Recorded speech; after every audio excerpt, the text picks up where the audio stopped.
survive a war, you gotta become war. So, in my last video, I talked about my first experiences with video games, including some of the first games I ever owned for my NES. One of those was a game called Rambo, based on the movie Rambo: First Blood Part 2. But before I get further into that today, I want to go over an interesting subject I've been looking into lately: choice paralysis. Choice paralysis is a phenomenon where, when a human is given too many options to pick from, they find themselves having a tougher time making a decision. The end result is usually no decision at all. I thought I was the only one who had this problem, and I didn't even know it had a name until now.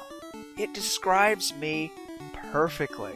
That's why it was easier for me to pick out a movie at the video store on a Friday night than to find one on a streaming service now. Who would have thought that entire archives of our popular culture on tap is less convenient and more complicated? As adults, we have to work and deal with relationships and adult problems. As a result, we have limited leisure time. When we finally get some breathing room, we want that window of time to count so it doesn't feel wasted. So we say to ourselves, oh hey, here's a show called Dharma and Greg. Oh, but I've only got an hour and a half and I still haven't finished Throw Mama from the Train. I also have this problem when it comes to video games. Over the past 3 decades, I have acquired a lot of video games. I have Nintendo games. I have Super Nintendo games. I have PlayStation 2 games. I have too many Steam games for when they were on sale for $2 a piece. I want to finish them all while I still have the other half of a human life left, but I never know where to start. So, I made a list in my gaming journal. Yes, I have a gaming journal. You can order these cheap on Amazon. They're pretty nice. I called that list The Great Play, and I decided to limit myself to games specifically on there. Then, I went further. Using how long to beat and some guesstimation, I came up with a ranking system that determined how long it would take to finish each one. Alright, so like a 1 would be a game I could finish under 4 hours, and a 10 could potentially ruin my life.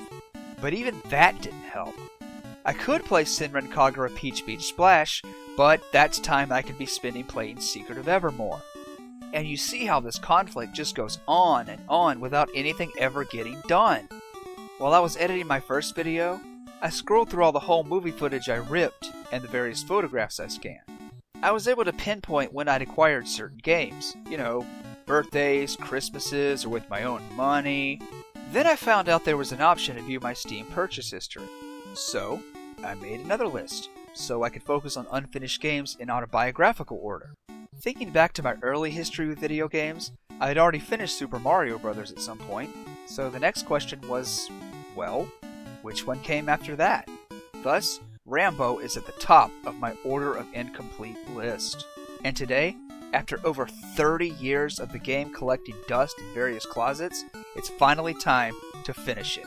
Let's jump in my time machine and get started.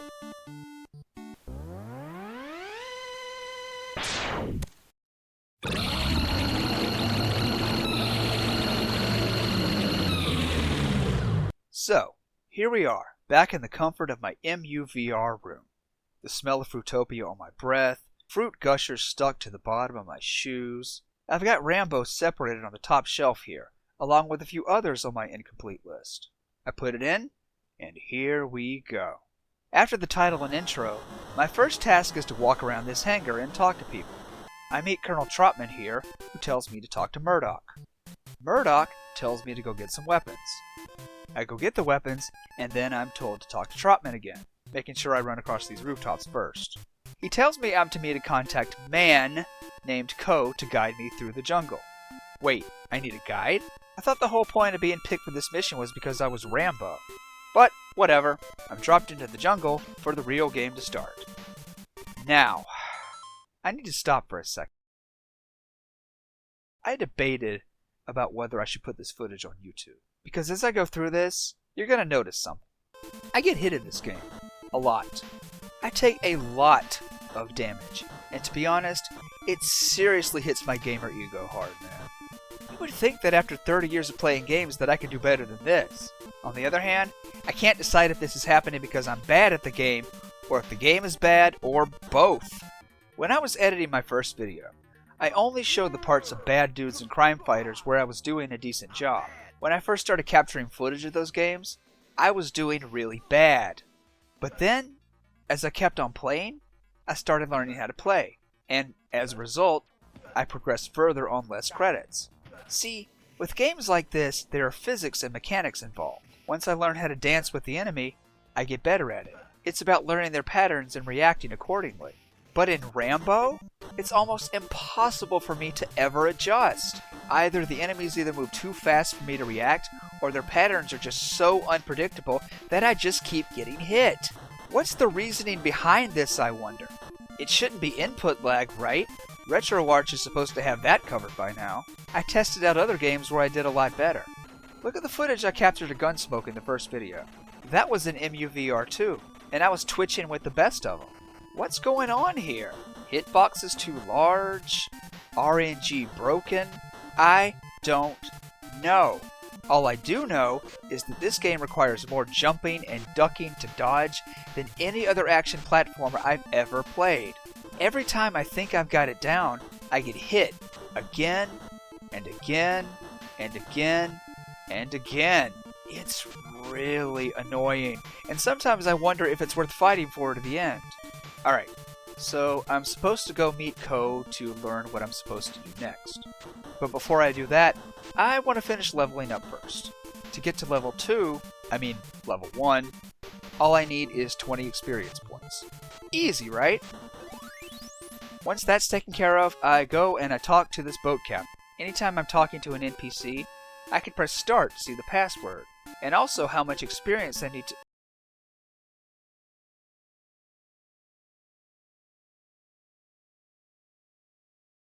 So, I make a rash decision to get that 300 XP I need for the next level. The problem is that all these enemies yield exactly 1 experience point per kill, all while crashing into me like kamikaze fighter jets. My only hope of even getting close to my goal is these tigers, which are worth 2 XP. If I thought the snakes and the bees, mosquitoes, were bad, they are nothing compared to these beasts of pure burden. But while I'm working on grinding, I accidentally wander into this neutral zone and meet Ko. It's here we find out our contact man is a contact woman. Now, in the movie, Ko is played by an actress named Julia Nixon. According to IMDb, her parents were Chinese and British. She looks the part well enough in the movie, but in the game she just kinda looks like April O'Neil. Now that I've met Ko, I'm supposed to go talk to the boat captain again.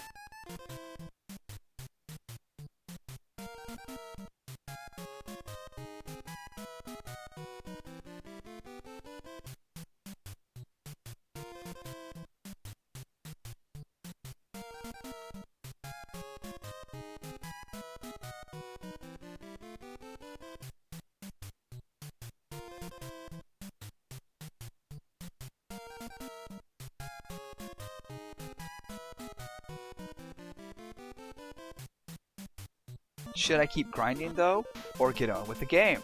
Oh, well, somehow I'm back here again. We talk to the boat captain. He agrees to take us across the water. I go to the right, and now I'm here.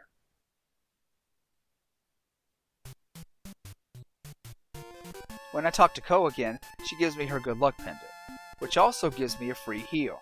And I really need that health cure because guess what? This next area is terrible. First of all, the water slows my movement, which makes it even harder to dodge the mosquitoes. Beyond that, now I have to deal with these piranhas. I try desperately to learn their patterns, but they make the snakes in this game look like the snakes from Earthbound. One of them, for some reason, gives me this S, which makes me run through the water like I'm a deer during mating season. Only for one screen, though. Okay, so I'm still working toward that 300 XP, hoping that at least something in these new areas are worth more than 1 or 2. But I've made it this far. I'll carve that level up at a steal if I have to. But somehow I end up in this place, with these falling rocks and jump hazards. One bad jump, and suddenly I'm stuck. And with nowhere to go, I eat my first death.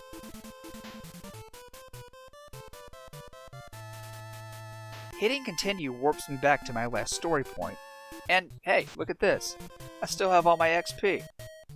Huh, what do you know? There's no consequences for dying.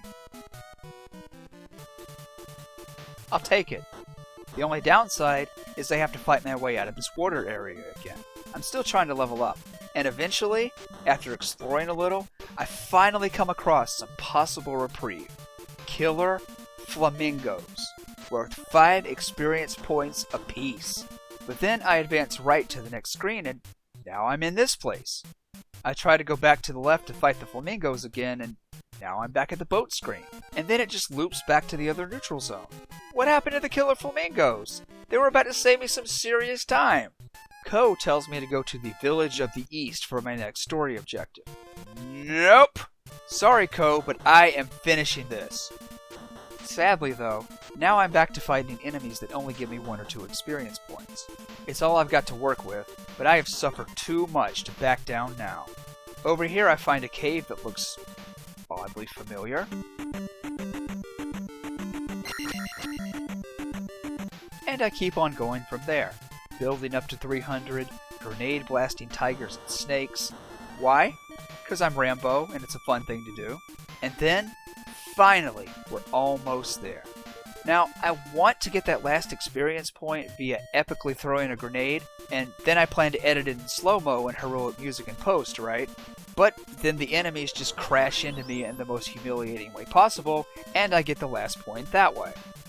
That's absolutely not the way I wanted to do that, but now I can move on. Alright, sorry about that, Ko. You were saying? Okay, so the village is to the east. I take that to mean I'm supposed to pay attention to those direction blocks if I want to find the right path. So, after getting lost again, stopping briefly to die while trying to stab this tiger to death for some reason, I wonder if I'm supposed to pass through that dark cave. And it turns out I'm right. I emerge to find myself in Castlevania, go to the right, and I'm at the village.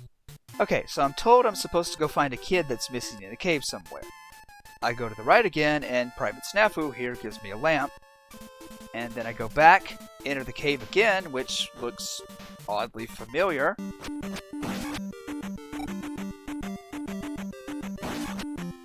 Then Rambo succumbs to this game's version of the floating Medusa head, and it's at this point that I feel like I need a break.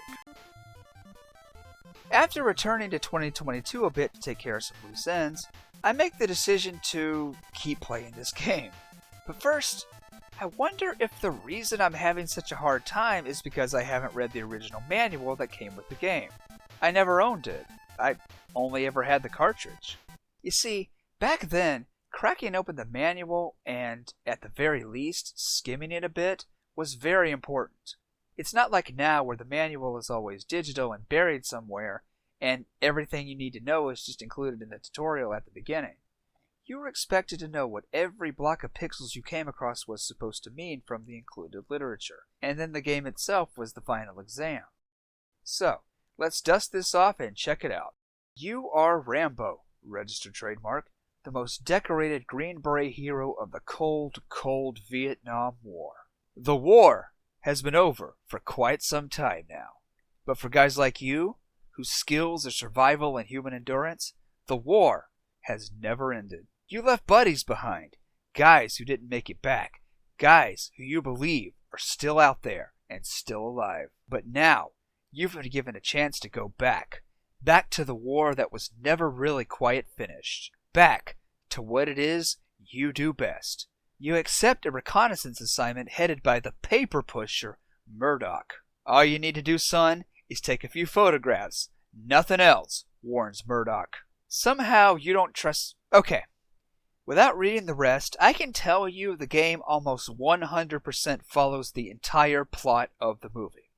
Here's how it goes. After the events of the first movie, Trotman offers Rambo a presidential pardon from his 5-year prison sentence, if he takes on this mission offered by Murdoch. Sly Stallone wrote the screenplay, and Stallone loves his stereotypes sometimes. So, Murdoch is your typical fat, apologetic government bureaucrat, and he has a wicked agenda here. He tells Rambo that he's only there to take pictures, and that if he discovers any POWs, to not engage the enemy. An extraction team is supposed to take care of the rest. But, if Rambo does discover captured POWs, Murdoch plans to abandon there to die. No Rambo and no evidence means the American people get news that nothing was found. Evidence that missing soldiers were still being retained there would mean the public would demand a second Vietnam War or something. I didn't quite understand his reasoning behind all that. But you've got the gist of it, so we're moving on for now. There's a few other things I learned as I flipped through this manual. For instance, the level cap is 7, which is perfect for a game of this length. The S power-up gives me a boost, and the J power-up increases my jump.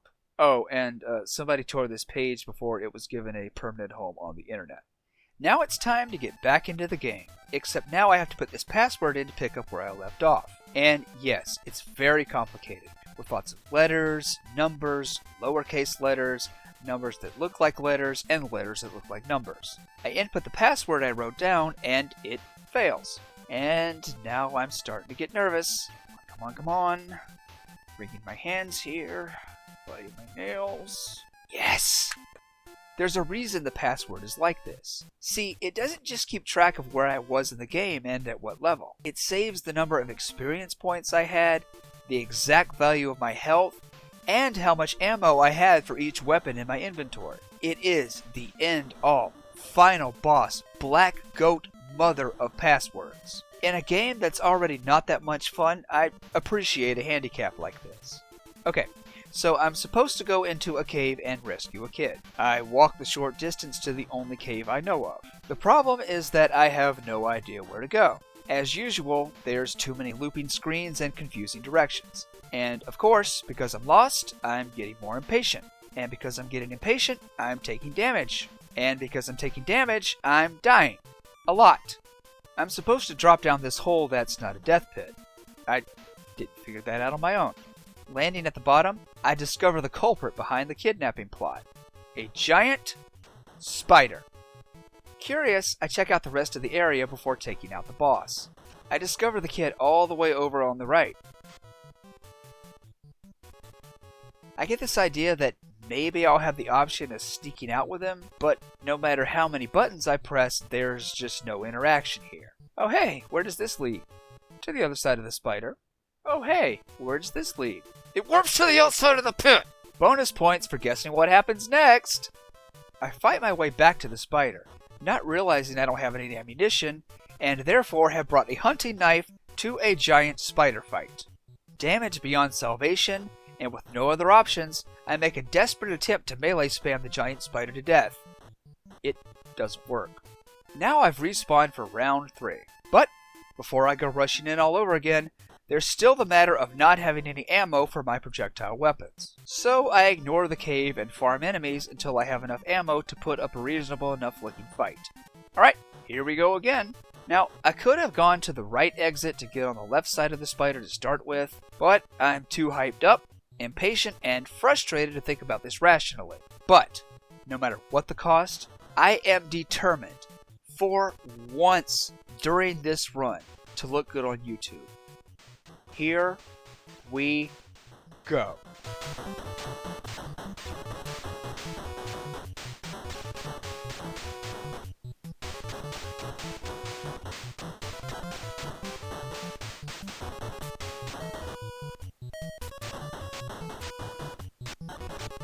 And done! Killing the spider not only makes me feel better about myself, it nets me a health increase. Now, all I need to do is go over to the kid again, and I did that screen looping thing again. Okay, I cross my fingers, and I hope, and I pray, that the spider boss is still dead. Oh no, there's the danger music. Oh, please don't do this to me. Okay, he's not in the same place he was before. Does that mean he's on the right side now? Nope! Victory! I grab Shinji from Evangelion and leave with my dignity intact. Returning the kid to the village opens up a spot where I can regain my health whenever I want. And you know what that means!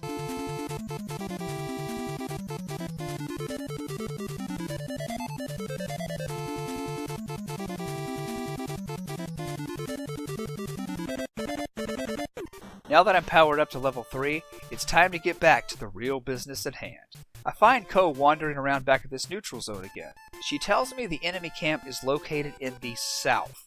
So, I suffer my way in that general direction, stopping here on the way to farm this piranha for a full supply of health potions.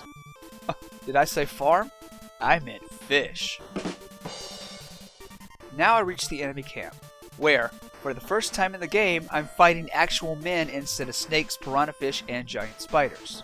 Men with guns, too. And they're way less annoying than everything else I've had to put up with. I can learn from their patterns, and their bullets are a lot easier to deal with. Now, somewhere in this place, there are soldiers who have been trapped here for over a decade. I intend to bring every one of them home. Oh, but first I have to level up to 4. I mean, come on. I have 9 health potions to burn through. And these fellas are dropping like 5, sometimes 10 experience points apiece. With that business concluded, I find this soldier who drops a health potion. His fate is to die repeatedly in a torturous time loop until I'm stocked up on medicine again. After that, it's a matter of fighting my way through another gauntlet of meat bags. The tigers are back, pallet swapped and as annoying as ever. Then at the end of the trail, the POW is behind this barrier. Cut it open with the hunting knife, since no other weapon seems to work, and he's free. I fight my way back to Co. And just as a side note real quick, wow am I playing badly here. Have you ever watched a recording of yourself playing a game and noticed your mistakes? This time it's not the game's fault either. I clearly have ammo in my inventory, but I'm taking on all these guys with the hunting knife. I meet up with Co, who scolds me for rescuing the POW instead of taking pictures. Well, what did she expect? The game doesn't have a camera to begin with anyway. After I'm done talking with her, I go back over here and finish playing badly enough to die. Then I return to the boat, thinking I'm safe before remembering how close the game follows the source material. The boat captain sells us out to the enemy. Now, it's a matter of taking out these remnant fighters, and then stabbing the boat captain straight through his treacherous heart, which gives me another health increase. Co tells me to climb a hill to reach the rendezvous point. Now, remember earlier when I found myself here, and because I thought I was at a point of no return, I let one of those falling rocks kill me? Well, it turns out these aren't death pits. There aren't any death pits in the game. Falling into a pit just means dropping into a previous area and having to climb back up again. Don't get me wrong, it's still annoying, but it beats respawning from a checkpoint. There's a cutscene where Co asks Rambo to take her back to America, and he refuses to do it because... Then the POW and I brave a rainstorm of falling bombs to reach the helicopter. But what's this? This is the part of the movie where Murdoch aborts the mission and forces Trotman to abandon Rambo. Betrayed and left to die, I go to the right of the screen and wander into the part of the movie where Rambo gets captured. Then this Russian guy tortures him with electrical shock and tries to force the details of his mission out of him. And it's at this point that the game character zaps over to... Co? Yes, that's right. I'm playing as Co now. She can't use any weapons or potions, and she retains the same amount of low health that I had earlier. She also walks very slowly and has this very awkward jump. As Co, my first task is to rescue Rambo. Thankfully, there's no fighting involved, but it is, on the other hand, a fetch quest. First I talk to this guy who won't let me into the prison. Then I get medicine from this villager. Then I trade my rifle in for a pretty dress. And then I go talk to the guard again. I get the key for Rambo's holding cell here. And after that, I spend a lot of time hopping around trying to find the right door. This area is not very straightforward. That's all I gotta say. Now, since I'm not sure where to go, I talk to this NPC for clues and... wandering and hopping. Then I find the right door, and I become Rambo again. Okay, so right away I noticed this guard-type enemy. This is a strange one. If I attack him with a projectile weapon, he bursts into flames and throws fireballs all over the place until he explodes. But if I stab him with the hunting knife, he just dies instantly. He doesn't move, fight, or even react if I'm in front of him. He just causes damage if I bump into him. One thing he does do well, however, is drop 20 experience points. I use that to my advantage to grind to level 5 before I move on. Oh hey, here's that caricature from earlier again. He tosses... water balloons? Well, whatever it is they're supposed to be, they hurt quite a lot. Whenever I'm able to make it far enough, I come across this biker mini-boss. Every time I try to fight him, I'm too low on health. In one case, I'm able to get close to him without dying, but then he just runs off the screen. Past the biker mini-boss screen, there's more water balloon throwers and fire bombers. Because if I was able to limp this far, why should I get a break, right? And after my 57th respawn, I start farming this enemy for machine gun ammo. That's not for the biker though. No, this is for survival.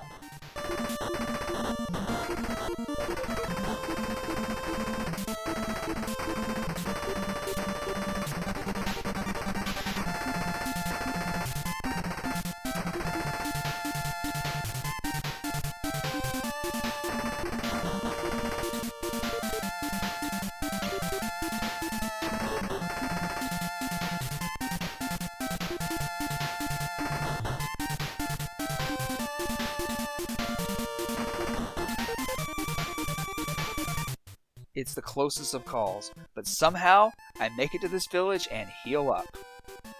Now that I'm fully recharged, it's time to go back and take what's mine.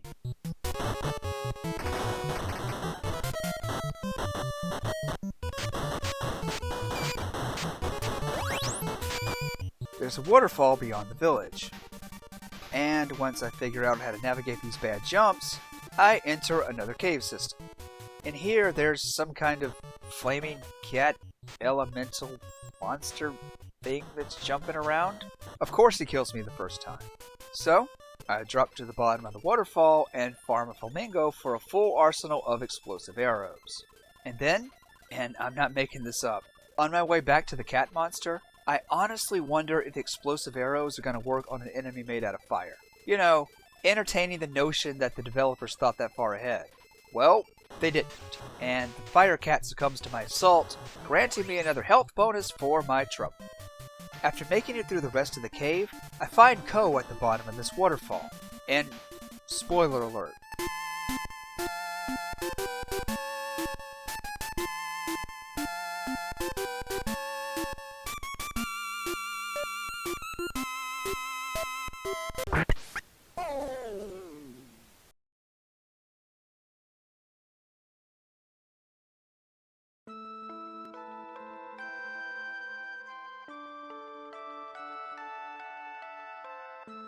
Now, this isn't that much of a shock since she dies in the movie too, but you know what?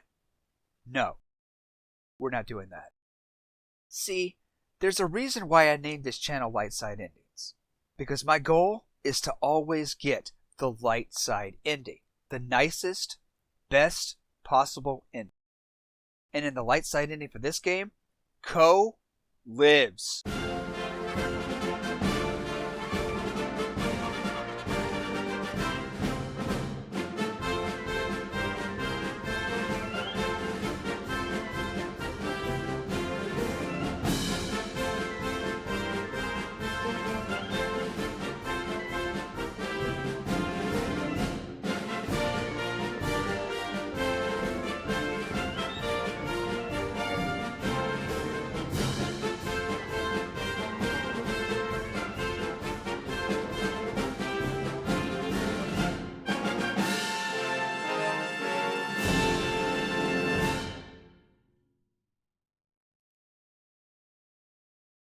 Past Ko, who continues to live by the way, there's another enemy stronghold.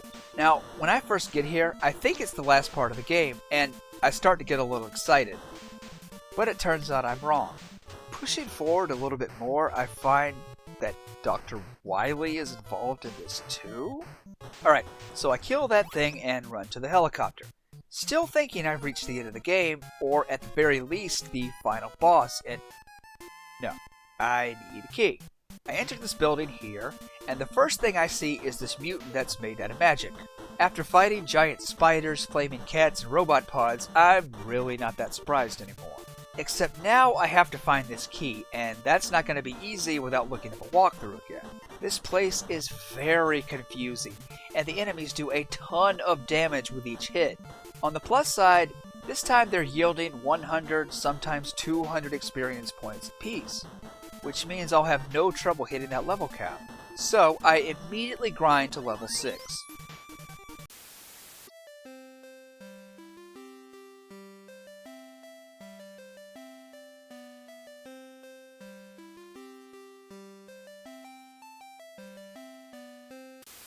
To the left of that building, there's another door I can go in. Here, the enemies don't drop nearly as much XP, but they make up for it in ammo. So, if I spend just a little bit of time farming in here, I can build up a very full and very useful arsenal. Okay, so it's back to the other building now. While I'm still trying to figure out where I'm supposed to go, I take out this magic mutant right here, and I hit the level cap. The ominous music here tells me there's a boss battle somewhere around here, but I'm so low on life, I'm not going to be able to make it. Fortunately, now that I'm at level 7, gaining 9,000 experience points fully restores my health. That means I have only one option. Cheese the game as much as possible.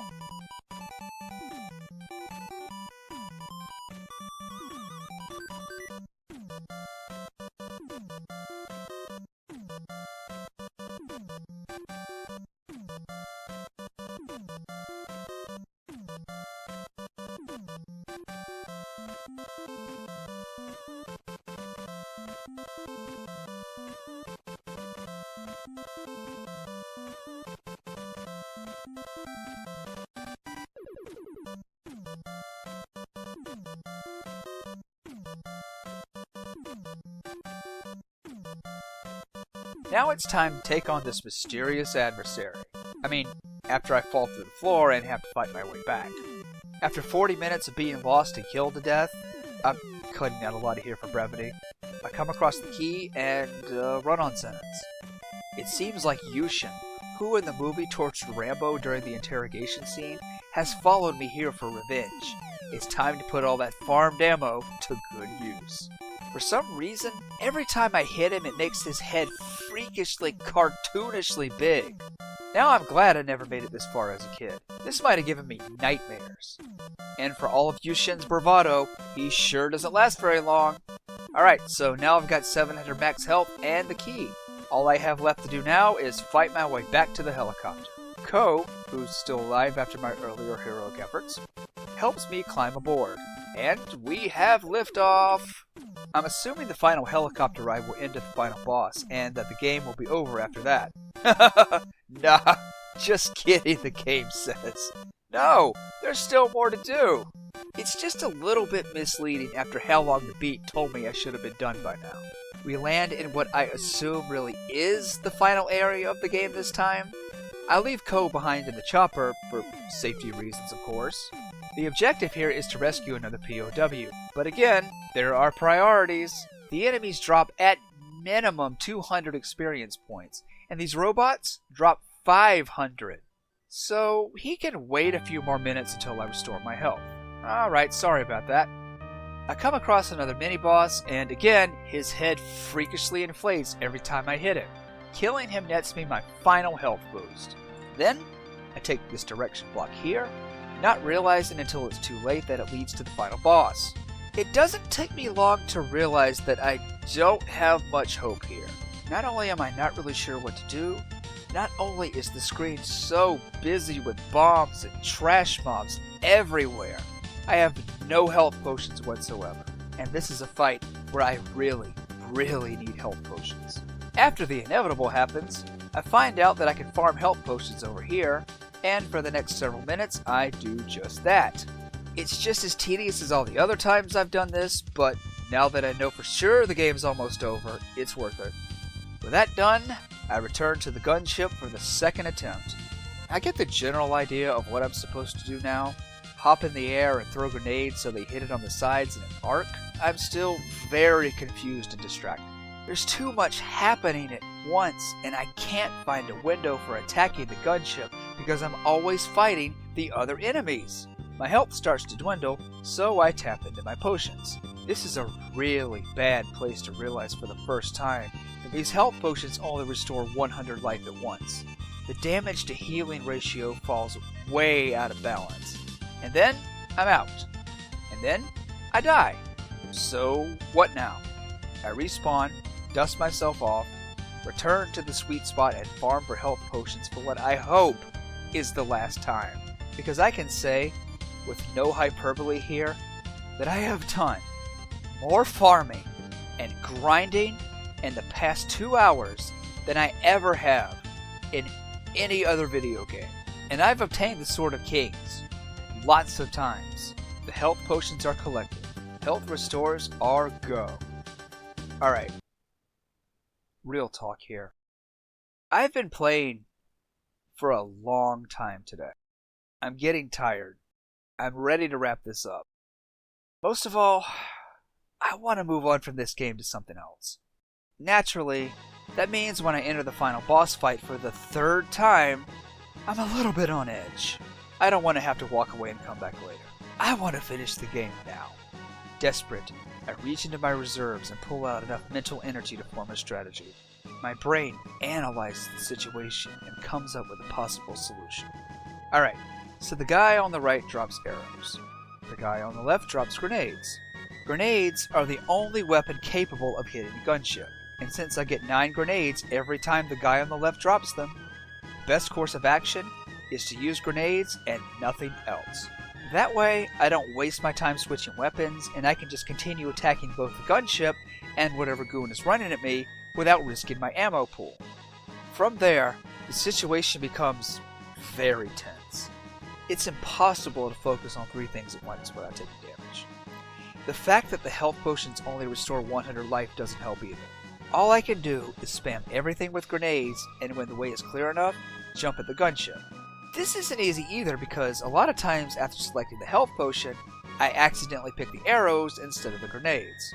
It slows me down, and it ends with me taking extra damage.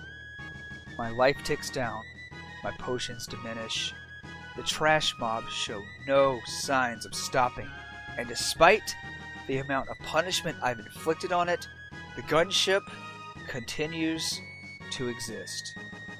But, just when I think all hope is lost, and I'm going to have to collect the fragments of my dignity and retry this battle a 4th time, magic happens.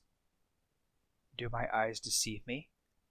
Is this the end for real? Will the gunship have another form like a Squaresoft final boss? Am I getting on this chopper only to end up somewhere else? No. We are leaving Vietnam. There's only one final piece of business left, and that's to confront Murdoch. I now have the ability to throw kanji around for some reason. I use that kanji to pay Murdoch back for his betrayal by turning him into a frog. Yeah, I don't really understand. He's human in this cutscene, so turning him into a frog means what exactly? Is this like some kind of Japanese reference I don't get? I really don't. At first, I'm not really sure what to do since there aren't any credits. But then I figure I'm supposed to go talk to Trotman. It triggers another dialogue scene that's practically word for word straight out of the movie. Thank you for trying. Implying what exactly? I made it, didn't I? There wasn't like any difficulty mode to pick from. Like, this isn't like what I would get if I did easy mode or something. Is this the game apologizing for being bad? Or would I have gotten a different screen if I hadn't died so many times? So, that was Rambo. After 30 years and some change of this game being unfinished by me, it's done. Finished. Crossed off the list, put back on the shelf. And now that it's done and finished, a question arises that always does when I complete a game. Will I play it again? Probably not. Look, it was worth putting up with for the total of almost 8 hours that I played it for the sake of long overdue accomplishment. And I will admit that toward the end, when the game introduced human enemies, I had a lot more fun than in previous areas. But that doesn't mean Rambo was the most thrilling experience. I like games where the enemies aren't programmed to just smash into me for the sake of slowing me down and making the game harder. Seriously, was this one of those anti-rental safeguards, like The Lion King? Another problem I had was with the leveling system. In most games with RPG elements like experience points, there's usually some indicator of what's being upgraded. For example, Zelda 2, which this game seems pretty heavily influenced by, explains what aspect of your character is gaining power, whether it's life, attack, or magic. But in Rambo, I could never tell at all. There's no subscreen anywhere with list of stats or anything like that. So, really, I spent all that time gaining experience points, but what did it help? The last part was still a terrible pain to get through, regardless of the fact that I hit the level cap.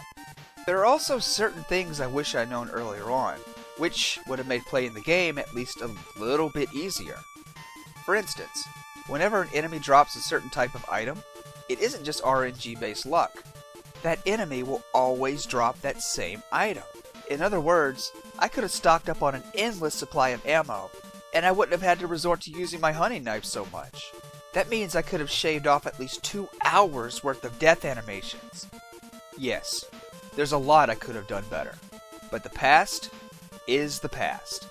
It's over, it's over, it's over. Now I can finish Gunsmoke. Now I can finish Quake. Now I can start Skyrim over again for the 5th time and try to go past the 1 hour mark. Spiritual warfare. Anything but Rambo. Please.